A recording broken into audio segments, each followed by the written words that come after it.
Assalamualaikum warahmatullahi wabarakatuh. Bismillah, alhamdulillah, wala hawla wala quwata illa billah. Ashhadu an la ilaha illallah wahdahu la syarikalah. Wa ashhadu anna Muhammadan abduhu wa rasuluh. Allahumma salli ala Sayyidina Muhammad wa ala ali Sayyidina Muhammad. Kama sallaita ala Ibrahim wa ala ali Ibrahim. Wa barik ala Sayyidina Muhammad wa ala ali Sayyidina Muhammad. Kama barakta ala Sayyidina Ibrahim wa ala ali Sayyidina Ibrahim. Fil alamin innaka hamidum majid. Amma ba'du. Pemirsa yang dimuliakan Allah. Ketika kita memasuki bulan Zulhijjah, kita akan diingatkan dengan satu sejarah keteladanan baginda Nabiullah Ibrahim alaihi salam.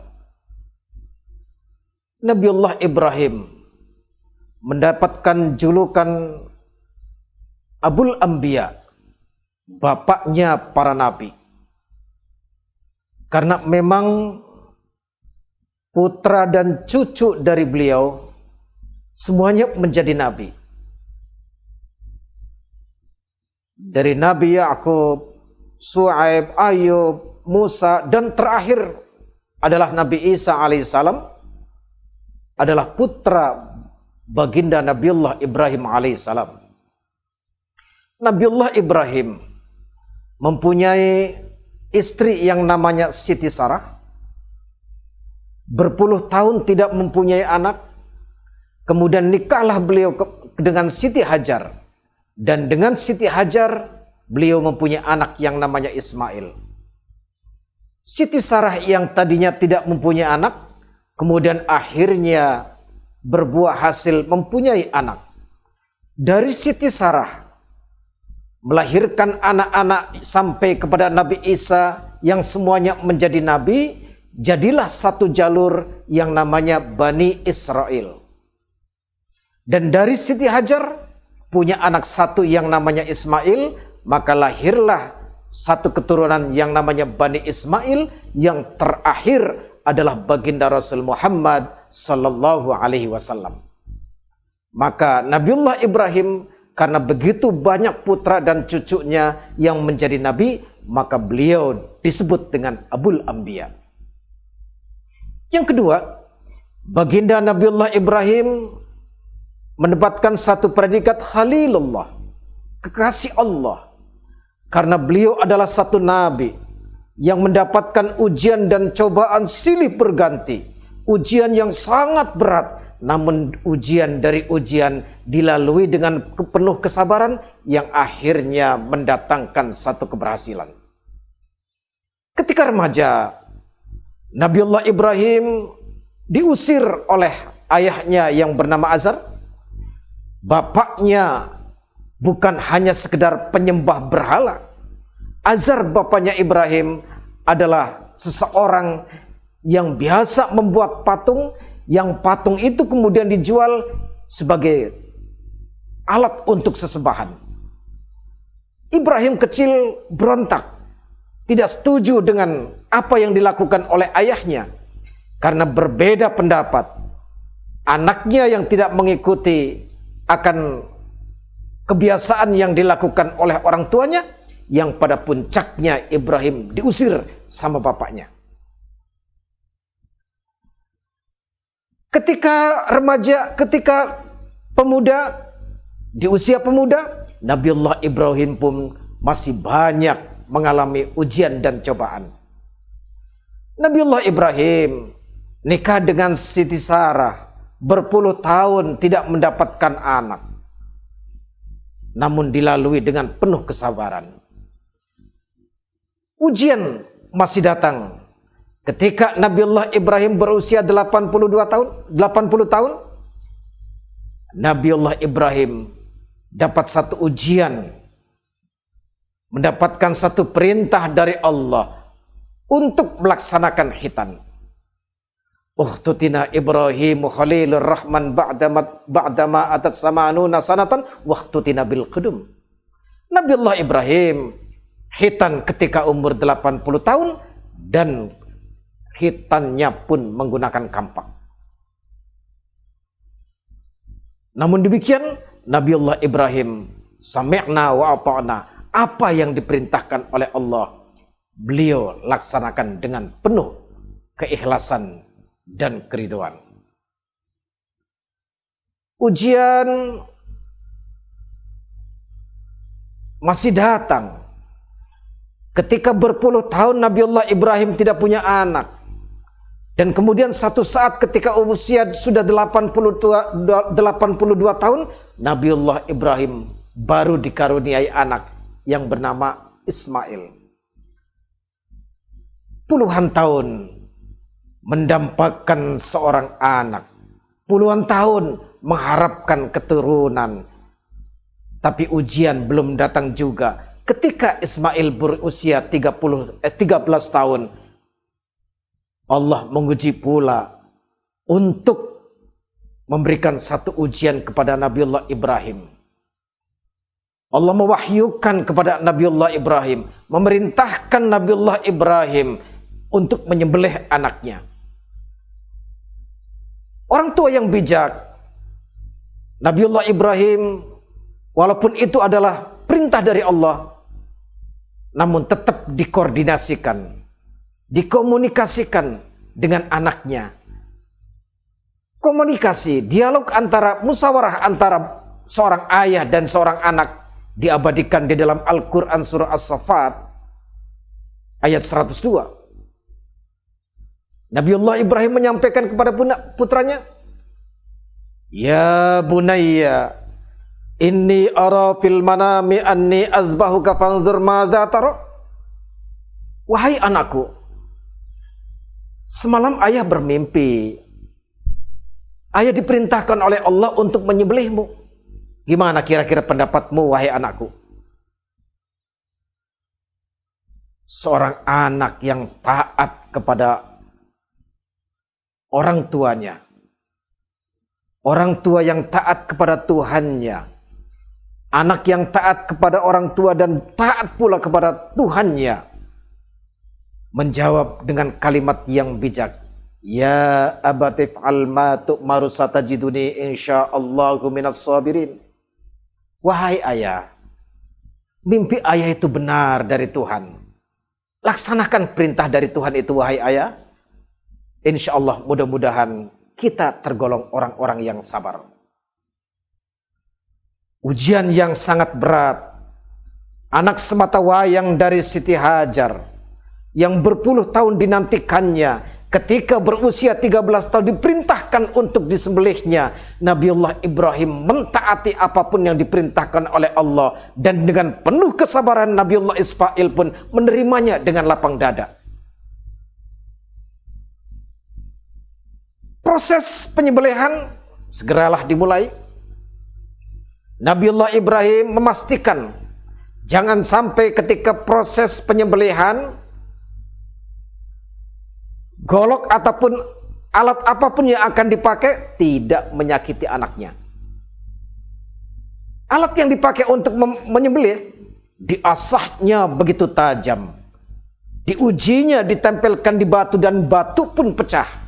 Ketika sudah yakin benar pedang itu sudah tajam, maka esok hari eksekusi akan dilakukan.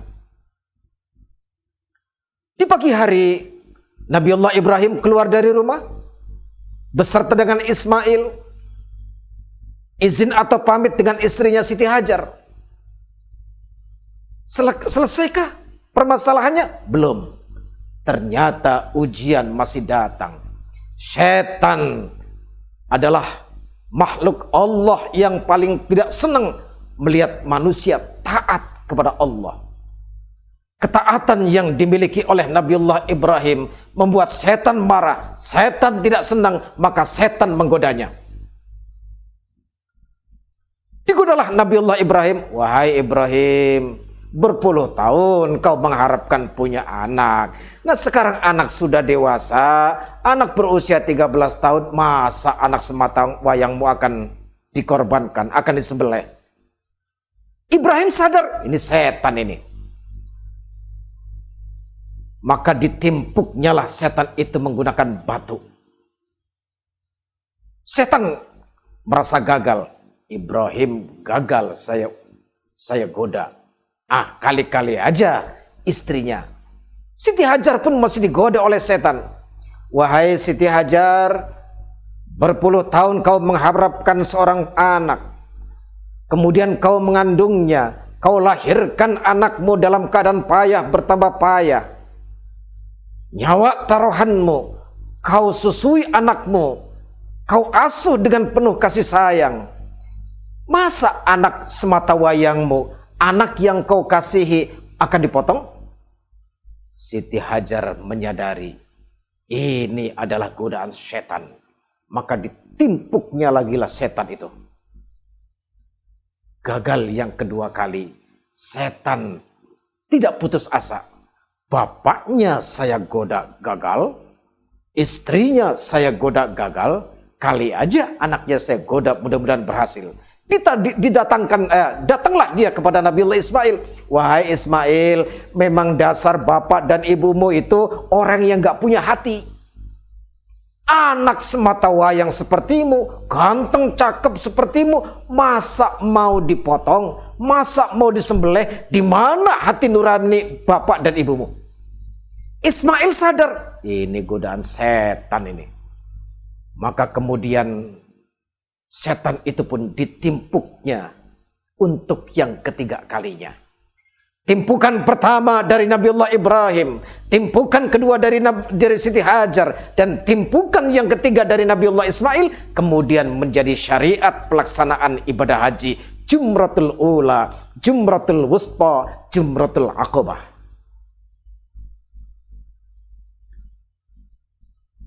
Godaan sudah dilalui, eksekusi hendak segera dilaksanakan. Nabiullah Ibrahim melanjutkan perjalanan di tengah lapang, dan di sana sudah ada batu. Kepala Nabiullah Ismail diletakkan di atas batu. Namun hati nurani seorang ayah tidak tega melihat anaknya akan disembelih, tidak tega menatap muka dan kepala anaknya. Dalam kondisi yang begitu, Nabiullah Ismail mengusulkan, wahai ayah, aku tahu kau tidak tega melihat muka dan kepalaku. Supaya kau tega, maka atur posisi wahai ayah. Saya dalam keadaan sujud, saya tidak bisa melihat muka ayah, maka dalam kondisi sujud itulah silakan ayah eksekusi saya. Eksekusi hendak dilakukan. Nabiullah Ibrahim mengumandangkan kalimat takbir. Allahu Akbar, Allahu Akbar, Allahu Akbar. Dilanjutkan oleh Nabiullah Ismail. La ilaha illallah, Allahu Akbar. Dilanjutkan oleh malaikat Jibril sambil berlinang air mata, tidak tega melihat proses penyembelihan seorang ayah terhadap anaknya.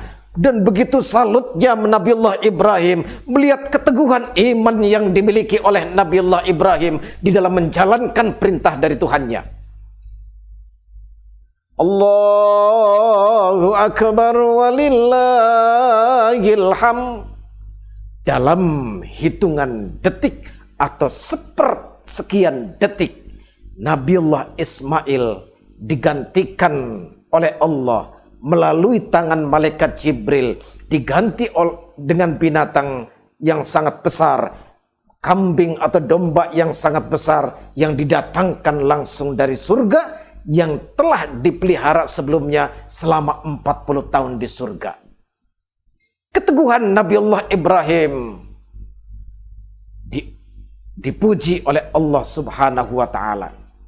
Ujian dilalui dan Nabiullah Ismail pun selamat. Proses pengorbanan yang dilakukan oleh Nabiullah Ibrahim terhadap putranya Nabiullah Ismail kemudian menjadi bagian dari syariat dalam agama Islam. Ketika hari raya Idul Adha kita diperintahkan untuk melaksanakan kurban. Setiap tetes darah dari binatang kurban yang jatuh ke tanah, tetesan itu akan menghapus dosa-dosa bagi orang yang berkorban. Alangkah indah dan nikmatnya ketika kita bisa melaksanakan ibadah kurban. Masih ada waktu kesempatan beberapa hari ke depan. Mudah-mudahan kita bisa melaksanakan ibadah kurban. Dan itu adalah merupakan syariat yang telah dilakukan oleh Nabiullah Ibrahim yang dilanjutkan kepada syariat Nabiullah Muhammad. Ittabi' millata Ibrahim hanifa wa ma kana minal musyrikin. Ikutilah milahnya Nabiullah Ibrahim, karena Nabiullah Ibrahim bukanlah termasuk orang-orang yang musyrik.